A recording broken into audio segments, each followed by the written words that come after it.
RK நகர் இடைத்தேர்தலில் பாஜக போட்டியிடுமா என்பது குறித்து தமிழக பாஜக தலைவர் தமிழிசை சவுந்தரராஜன் விளக்கம் அளித்துள்ளார்.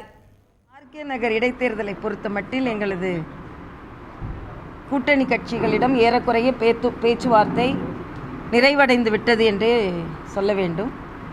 இதன் தகவல்களை நாங்கள் எங்களது மத்திய தலைமைக்கு அனுப்பியிருக்கிறோம். ஆனால் ஒட்டுமொத்தமாக எல்லா கட்சிகளுமே 6 மாதம் தானே தேர்தல் இருக்கிறது, மிக குறுகிய காலத்தில் இந்த தேர்தல் அவசியமா என்ற ஒரு கேள்வியை தான் கேட்டுக்கொண்டிருக்கிறார்கள். அதனால் இந்த தேர்தல் அவசியமா? எதுவுமே ஜனநாயகத்தில் அவசியமாக இருக்கும் பொழுது அதை எதிர்கொள்ளலாம்.